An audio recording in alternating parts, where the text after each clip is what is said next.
விட்டேனடா. உனக்கு கொல்லி வைக்கும் நிலைக்கு என்னை தள்ளி வைத்து விட்டாய் என் செல்வமே.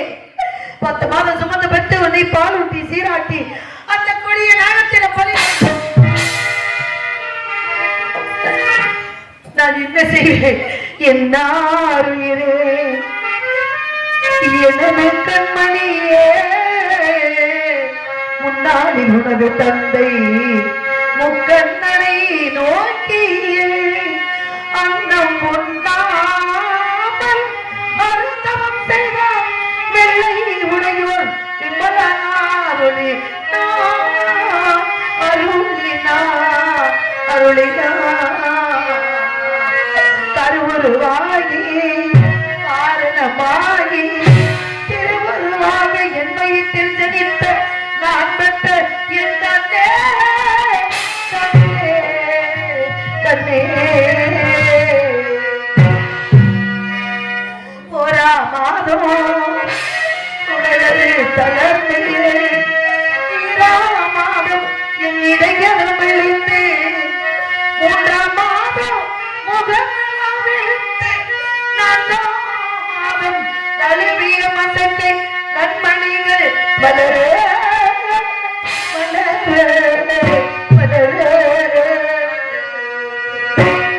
அரிதா மாதம் எங்கமெல்லாம் தங்கம் அடிவயனத்து 7ஆம் மாதம் இளையம் 8ஆம் மாதம் திட்டமாய் உணவு மாமன்னார்கள் சீர்வரிசை தளர்ப்ப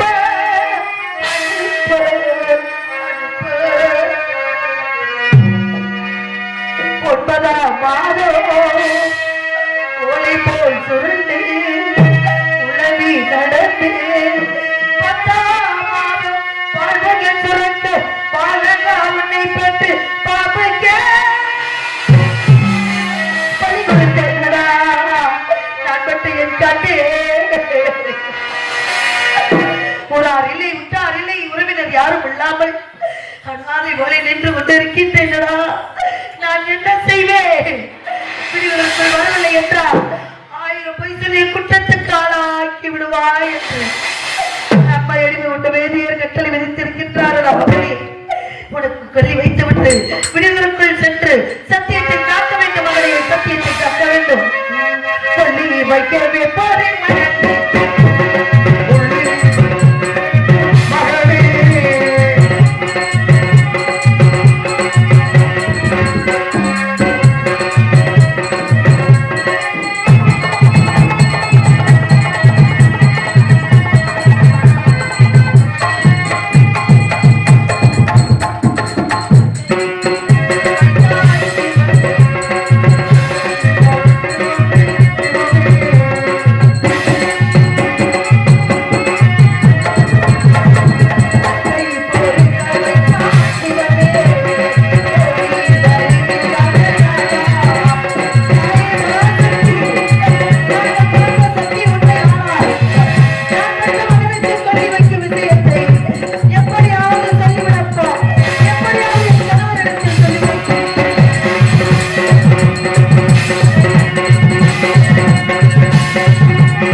துள்ளிய பாலக்காட்டு தோன்றிய நஞ்சால் மாண்டான் ஐயா ஐயா ஐயா நல்லுடன் தனிலே தாங்கி இந்த சுடலை கண்டு கொள்ளியோ வைக்க வந்து கோபத்தை பொறுக்கி ஓட்டி ஐயா ஐயா ஐயா ஐயா நான் கள்ளி மல்ல கபடி மல்ல திருடி மல்ல எந்த நோக்கத்துக்காக வரவில்லை ஐயா இறந்த மகனை தகனம் செய்ய இந்த இடத்துக்கு வந்தேன் ஐயா இங்கே காவலுக்கு விட்டேன் என்று ஐயா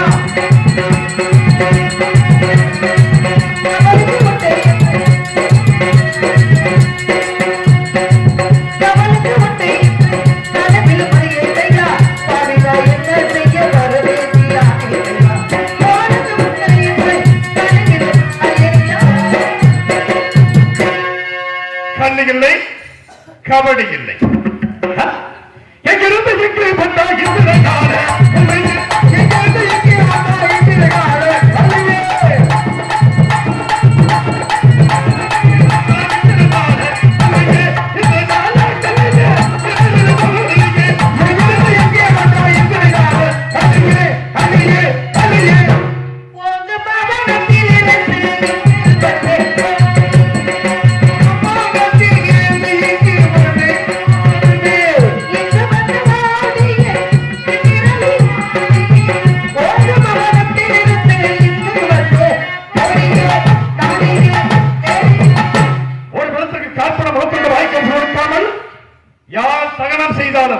யாராக இருந்தாலும் கேள்வி கேட்பேன் யாரடி உன்னோர் பேர் சொல்லடி யாரடி உன்னோர் பேர் சொல்லடி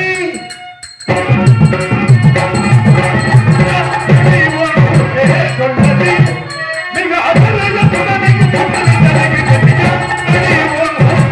சொல்லடி சொல்லடி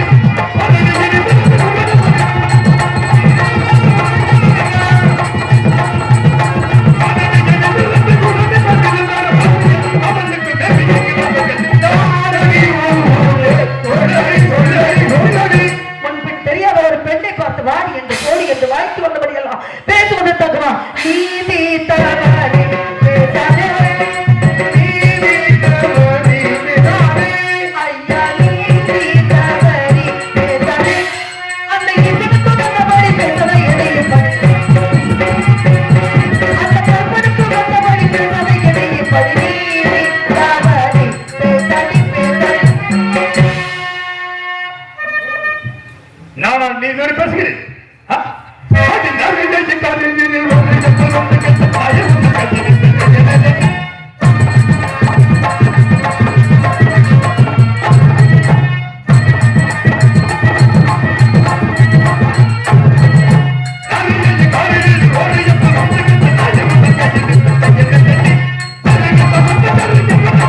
இந்த பெண்ணை அது இறக்கப்பட்டு ஒன்று கொல்லி வையுங்கள், இல்லை என்றால் பெற்றவளையே கொல்லி வைக்க அனுமதி தாருங்கள்.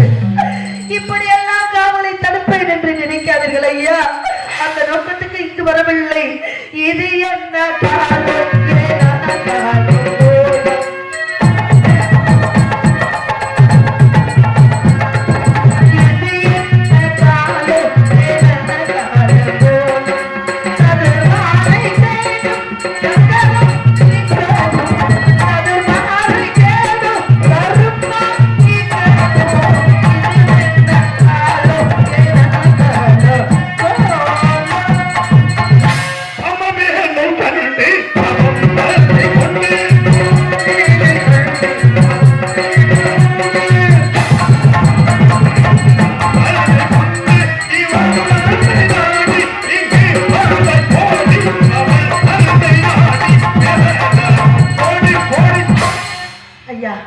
சுடலைக்கு குழந்தையை கொண்டு வந்து விட்டேன் என்ற ஒரே காரணத்துக்காக இந்த இரட்டுச்சாம வெளியில எதற்காக வந்தா என்று கேட்கிறீர்கள் ஐயா. நானும் ஒருவருக்கு எளிமை ஐயா. நான் ஊரிலே தேசத்திலே உலகத்தில் இருந்திருந்தால் பந்து ஜனத்தோடு வந்திருப்பேன் ஐயா. எல்லாம் மற்றவள் எல்லாம் துறந்தவள் போல இருக்கின்றேன் ஐயா. எனக்கு யாருமே இல்லை ஐயா. பந்து ஜனம் இல்லை, பந்தனை தொல்லை.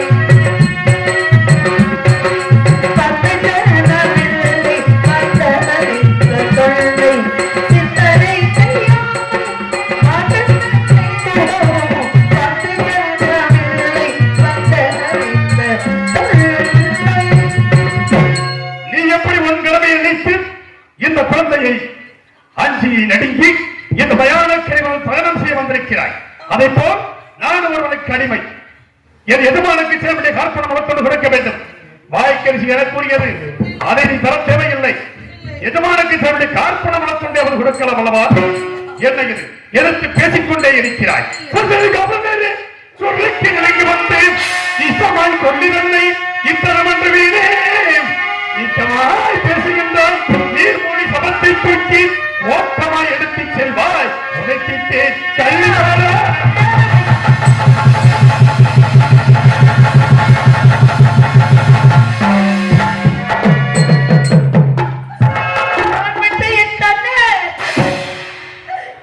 அந்த கொடிய பாவி உன்னை காணாமல்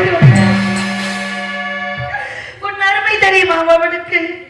உன் பெருமை தெரியுமா அவனுக்கு? யார் என்று தெரியுமா? இறந்து விட்டார் என்ற ஒரே காரணத்துக்காக என் பிள்ளையை காலால் எட்டி உதைத்து விட்டார். அவனுக்கு பதிலாக உன்னிடம் மன்னிப்பு கேட்கிறேனடா. என் ஆசை நேச பாசமில்லை. பாவி என்கிறார், சண்டாளன் என்கிறார். என்ன செய்தி? கடமையை மீற முடியவில்லை. மகனே, ஆசை மகனே, மகனே, ஆசை மகனே, மகனே,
இருக்கிறார்.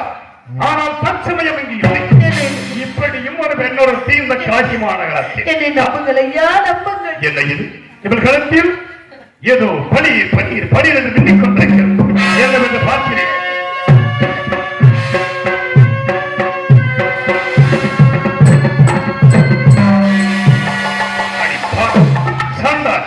இந்த உலகத்தில் எந்த இடத்திற்கு போனாலும் இதை வைத்து எதை வேண்டுமானால் உடைக்கு வாங்கலாம்.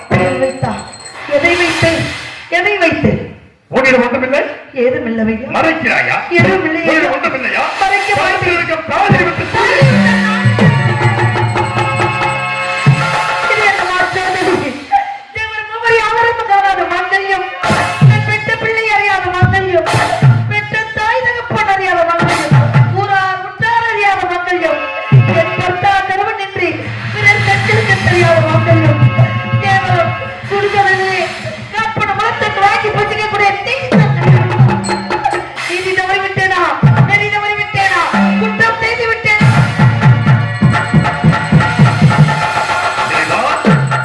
சோதனை தேவர் மூவர் யாவர் கண்ணுக்கும் தெரியாத தானியத்தினாலே அப்படி என்றால் இப்பேற்பட்ட தன்மைகள் நாம் என்ன சத்திரி தாராபதிக்கிறவா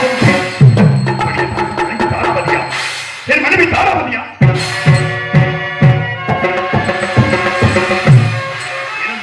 இந்த குழந்தை என் மகன் லோகிதாசன் இருக்கார் இப்படி ஒரு தண்டனையை எனக்கு இறைவன் கொடுத்திருக்க மாட்டான். தீர விசாரித்து பார்க்கிறான். அம்மா பெண்ணே, மங்கையே விளைவளர்ந்த கலவராது மற்றவர்களுக்கு தோன்றாத மாங்கல்யத்தை தங்கமுட்ட புலையின் கண்ணில் காணவ வைத்தானே என்றே அங்கமுண்டு வாடுகின்ற பெண்ணே பெண்ணே பெண்ணே உன் கணவனது பெயர்தான் என்ன சாத்தமதில் இருக்கும் குழந்தையின் பெயர்தான் என்ன என்ன என் மனதினில் உள்ள மனக்குறையாவையும் மறைக்காமல் எனக்குறைத்தான்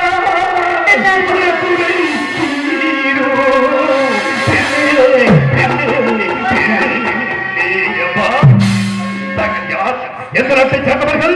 உன் கணவன் யார்? இந்த குழந்தை யார்? எனக்கு நான் பெற்ற மகனை கட்டில் வைத்தேனே, காலால் ஏற்றி இப்பொழுது ஒரு என்ன பேர் என்ன உறவு என்ன என்று கேட்கிறீர்கள் ஐயா. நான் எதற்காக சொல்ல வேண்டும், ஏன் சொல்ல வேண்டும்? பச்சை பிள்ளை என்று கூட பார்க்காமல் இறக்கமற்றவர் தாங்கள். என் பிள்ளை ஏற்றி வைத்து விட்டு ஊர் என்ன பேர் என்ன என்று விவரம் கேட்கிறீர்களே ஐயா. நான் எந்த கதையை சொல்லப்பட்ட கதையை சொல்லவா, பிறந்த கதையை சொல்லவா, இந்த பாவி பெண் உலகத்தில் பிறந்த கதையை நான் ஏன் சொல்ல வேண்டும், எதற்கு சொல்ல வேண்டும் என்றால் எனக்கு ஒரு வழி தெரியவில்லையே. என் கதையை கேட்ட பிறகாவது நான் பெற்ற மகனை தகர் செய்தேர்கள் என்ற ஒரே நம்பிக்கையோடு ஐயா. கேளுங்கள் ஐயா, யாரென என்று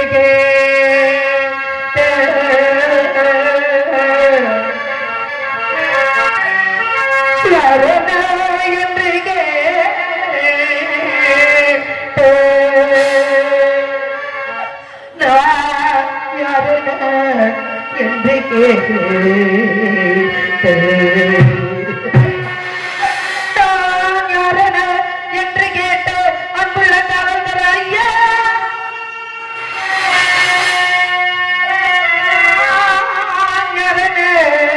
என்று கேட்டு அங்குள்ள காவல்கார ஐயா ஐயா நான் யார் என்று தெரிய வேண்டுமா, என் பிள்ளை யார் என்று தெரிய வேண்டுமா? சொல்கிறேன் ஐயா, இந்த பெண்மகள் வாழ பிறந்தவள் ஐயா.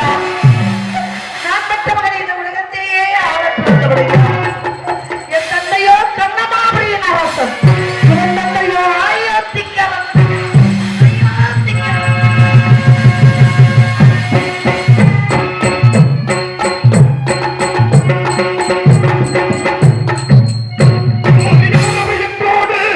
என்னோடு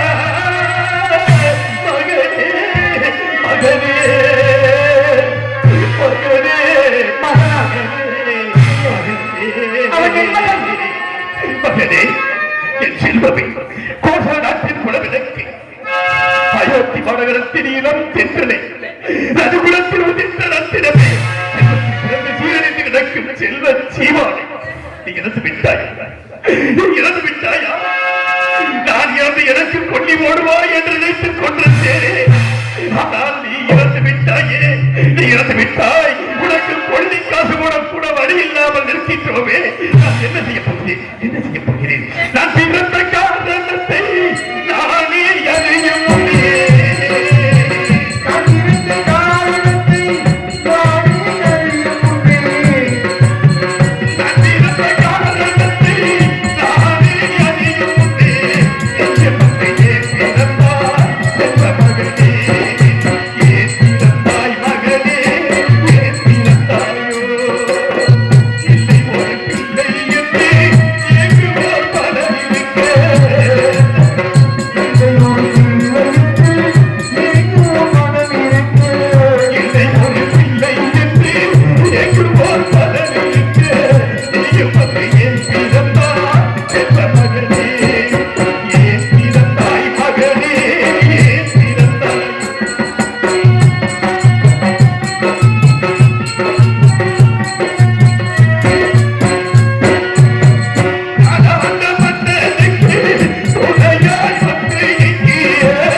எத்தனையோ துன்பத்தை கொடுத்தாய் அத்தனையும் தாங்கிக் கொண்டேனே கட்டிய மனைவியை கணவனை பார்த்து நீ யார் என்று கேட்கிறாரே அது எப்படி புரிய யாருக்கு யார் மனைவி என் கணவர் எங்கோ இருக்கின்றார்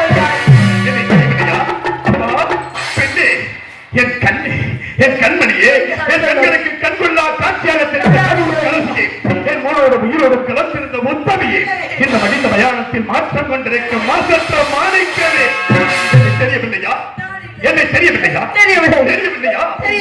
உன்னை சந்திரம் என்று அழைப்பார்கள் எப்படி எனக்கு தெரியுமா எப்படி தாராவதி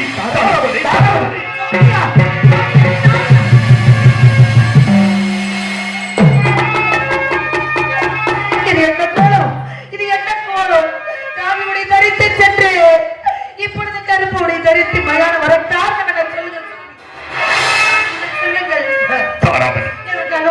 ஒருவருக்கப்பட்ட நிலைக்காக உன்னையும் மகனை பெற்றுக் கொடுத்தேன் அல்லவா நம்மோடு நட்சத்திரம் வந்தாலே 16,000 பொன் தரவு சம்பளம் கேட்டு அதற்காக என்னை நான் விலை கூறி சென்ற பொழுது நம் ஈமக்கு அவர் விலைக்கு வாங்கிவிட்டார் இந்த இடத்திற்கு வந்து விட்டேன் அம்மா 56 தேசத்தை ஆண்ட சக்கரவர்த்தி மயானை காப்போதா என்ன நீதி என்ன நியாய உலகத்தில் இருக்கின்றது புரியவில்லை சுவாமி தங்களிடம் எதை கேட்டதில்லை கேட்டும் பெற்றதில்லை கேட்காமல் அனைத்தும் கிடைத்திருக்கின்றது இப்பொழுது ஒன்று கேட்கின்றேன் இறங்கி தயவு கூர்ந்து நான் சொல்வதை ஒரு முறை கேளுங்கள் சுவாமி ஊருக்கும் தெரியாமல் பேருக்கும் தெரியாமல் யாருக்கும் தெரியாமல் சாப்பாடு முழத்துக்கு வாங்காமல் மகனை தகனம் செய்து விடுங்கள் என்ன வார்த்தை கூறுகிறாய் எந்த சத்தியத்தை காப்பதற்காக மயானக்கரை வந்தோமோ நாம் உயிர் மூச்சு உள்ளவரை நினைத்திருக்க வேண்டும் நான் ஒன்று சொல்கிறேன் உன்னை அறிவு கொண்ட வேதம் செல் கார்பணம் மனத்தொண்டை மட்டும் வாங்கி வா சென்று வா ஒரு குழந்தைக்கு பிடி சாதம் கொடுக்க முடியவில்லை கொடுக்க மனம் இல்லை கொடுக்க மாட்டார்கள் நான் சென்றால் இங்கு விடவும் மாட்டார்கள் தரவும் மாட்டார்கள் வேறு யோசனை சொல்லுங்கள் கொடுக்க மாட்டாரா மகன் பிறந்து விட்டார் என்று 7 நாட்கள் கலஞ்சத்தை பிறந்தவை தள்ளி செல்லுங்கள் என்று சொன்னோமே அப்பேற்பட்ட மகனுக்கு கொள்ளி காசு இல்லை என்பார்கள் என்ன செய்வோம் எல்லா விதமான சொந்தத்தை அனுபவித்தனால் வாழ்வில் ஒன்றை மட்டும் மீத வைத்திருக்கிறோம் கட்டிய கணவனே இவ்வாறு கூறுகிறான் என்று மனதில் சஞ்சல வேண்டாம். இல்லை இல்லை, சொல்லுங்கள். காசி மாநகரத்து வீதிகளுக்கு சென்று சென்று 56 தேசத்தையும் ஆள பிறந்தவன் இறந்து விட்டான். அவனுக்கு கொள்ளி காசு கொடுக்க வேண்டும். இல்லை வடிகளை கண்டு கழுத்தையில் ஏற்றி பிச்சை எடுக்க வேண்டாம். பிச்சை எடுப்பதுதான் வாழ்வில் ஒன்று இருந்தது. தங்கள் சித்தமானால் அதுவே செய்கின்றேன் சுவாமி. அதுவரை நம் குழந்தையை பத்திரமாக பார்த்துக்கொள்ளுங்கள். தாய்மார்களே, ஐயா, நான் விட்டு மகன் பிறந்து விட்டான் என்று அள்ளி அள்ளி கொடுத்த கரங்களால் பிச்சை எடுத்து வருகிறேன்.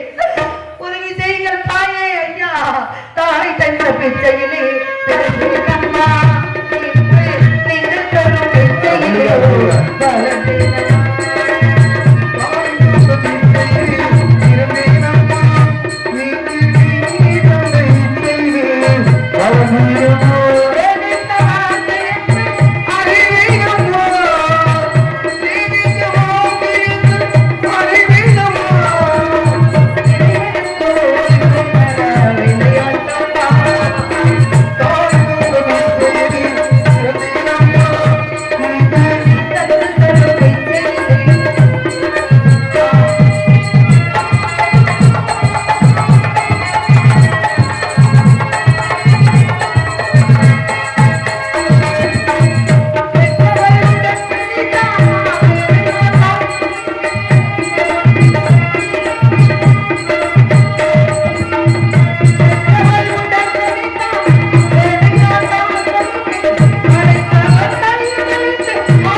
குழந்தையை தகனம் செய்ய பிச்சை எடுக்கின்றேன் ஐயா.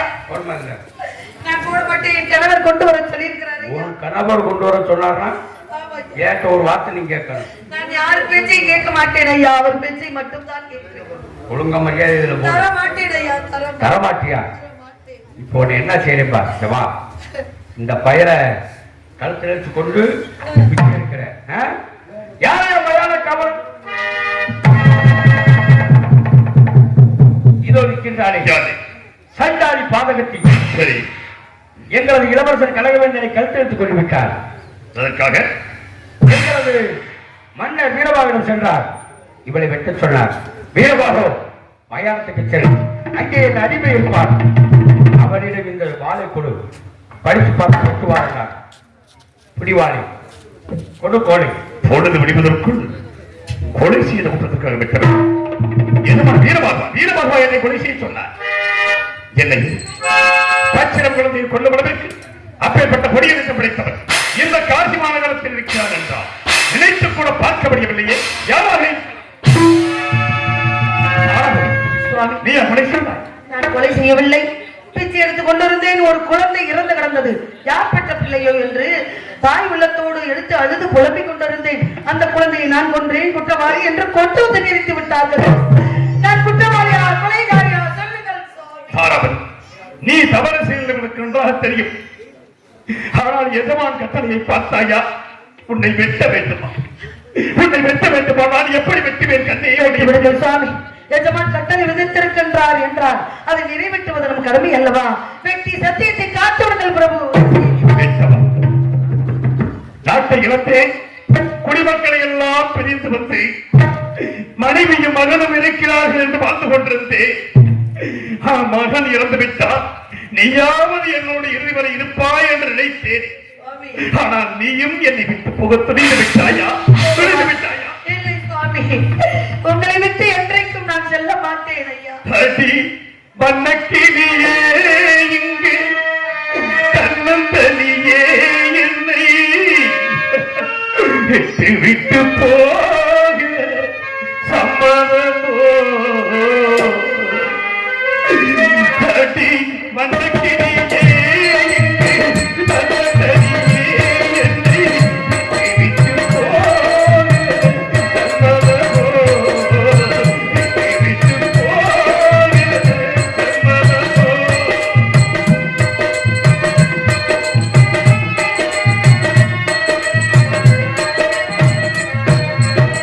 சிரித்தான் சிரித்து அழுதான் துடித்து சாத்திரம் சொல்லுங்கள் இதையா நினைத்தோ, இதையோ கலந்தோ, நீருடன் ஒன்று வாழ்ந்திருந்தோ தனி வண்ணக்கிளியே தன்னந்தனியே என்னை விட்டு போக சம்மதமோ? பார்வதி, சுவாமி உன்னை தங்களை நான் எப்படி வெட்டுவேன் கண்ணே? தங்களை விட்டு என்றைக்கும் நான் செல்ல மாட்டேன். சத்தியத்தை காக்க வேண்டும் என்றால் எஜமானியத்தை கட்டளையை நிறைவேற்ற ஒரு கடமை செய்து விடுங்கள் சுவாமி. விடுவதற்கு சொல்லவில்லை என்றால் 1000 பொய் சொல்லிய குற்றத்துக்கு ஆளாகி விடுவாய் என்று சொல்லிவிட்டார். நான் விடுவதற்கு செல்ல வேண்டும். சத்தியம் காக்கப்பட வேண்டும். சென்ற அமரு மனத்து நின்று பெற்ற தேவனே வாழ்ந்த பாவகத்தை பார்க்கவா பார்த்திருந்தேன்.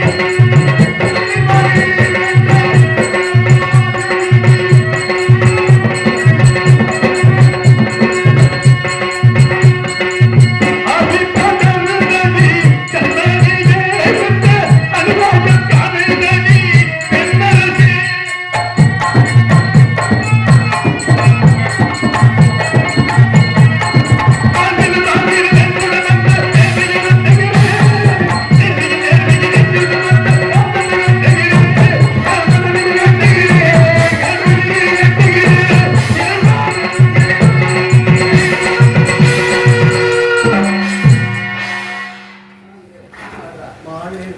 தாராபதி, என்ன இது? என் மனதை எல்லாம் கட்டுப்படுத்தி உன்னை கொலை செய்ய போகப்படும் மலர் மாலை வந்து விடுகிறதே, சாவதற்கு அஞ்சி விட்டாயா? தாங்கள் கஞ்சவில்லை சுவாமி. மறுபிறவி ஒன்று இருந்தால் தங்களுக்கே மனைவியாக வர வேண்டும். நம் இருவருக்கு லோகிதாசன் மகனாக பிறக்க வேண்டும். நாட்டில் உள்ள மக்களுக்கு நீங்க தலைவனாக இருந்து அவர்களுக்கு தொண்டு புரிய வேண்டும் என்று ஆசைப்பட்டு விட்டேன். சிறியவள் தானே, பெண் தானே, மன்னித்து விடுங்கள் சுவாமி, மன்னித்து. தாராபதி, இந்த பிறவியில் என்னை அடைந்து நீ பட்ட துன்பங்கள் போதாதான், பிறவாத வர வேண்டும் என்று சிந்தித்துக் கொண்டு மீண்டும் சென்று அவர் ஆகட்டும் ஆகட்டும். ஹரிச்சந்திரன் மனைவியை தான் வெட்டுகிறானா அல்லது வெற்றி விடுவானா என்று என்னை சோதனை செய்து பார்க்கிறாய். வெட்டத்தான் போகிறேன், வெற்றிகள் உண்டாக போகிறார். இருந்து வருகின்ற ஒவ்வொரு ரத்தமும் கட்டிய மனைவியை கொண்ட பாவி என்று இந்த உலகமெல்லாம் என்னை படித்து பேசப் போகிறது. அந்த அரும்பெரும் காட்சியை காண வேண்டாமா? என் மீது வேலை இருப்பது உண்மை என்றால் என் கண்ணெதிரே தோன்ற வேண்டும். நான் கற்ற சத்தியம் நிலைத்திருக்க வேண்டும், நீதி ஒங்க வேண்டும். சத்தியமே ஜெயம், சத்தியமே ஜெயம், சத்தியமே நன்மையை பெற்ற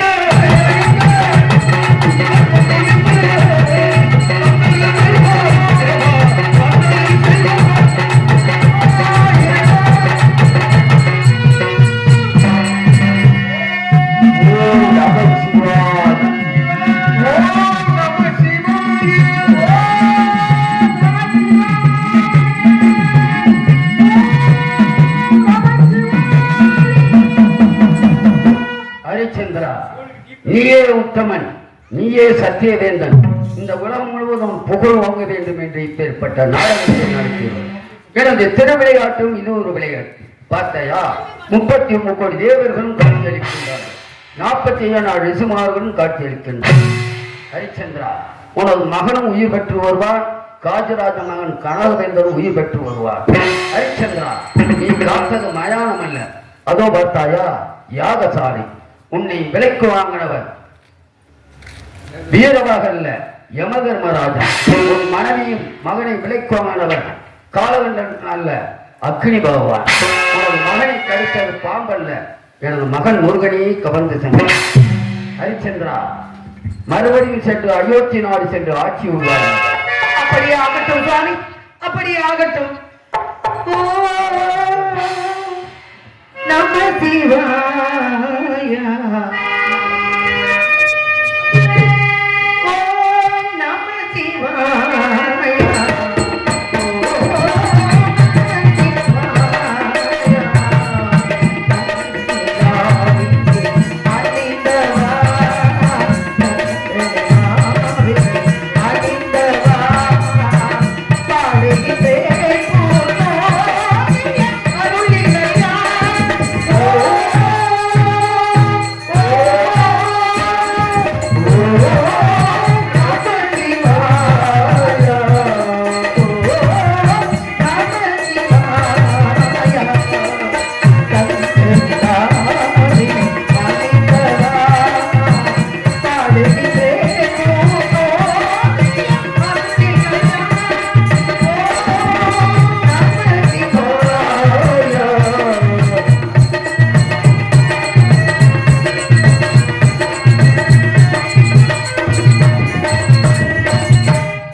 நாடத்தை கட்டுவத்திட்ட நாடாக்கலா ரசிக மக்களுக்கும் ஏனைய சுற்றுவட்டார கிராம பொதுமக்களுக்கும் விழா கமிட்டார் அவர்களுக்கும் மற்றும் இந்த நாடகத்தை உபயோகமாக வழங்கிய ராசு அவருடைய குடும்பத்தாருக்கும் அதனை சார்ந்த அன்புள்ளங்கள் அனைவருக்கும் என் சார்ந்த மாதிரி தமிழ்நாடு நாடக சங்கத்தின் சார்பாகவும் நன்றி நன்றி கலந்த வழக்கில் உள்ள நீங்க அப்படி படிக்கிறோம். நன்றி, வணக்கம்.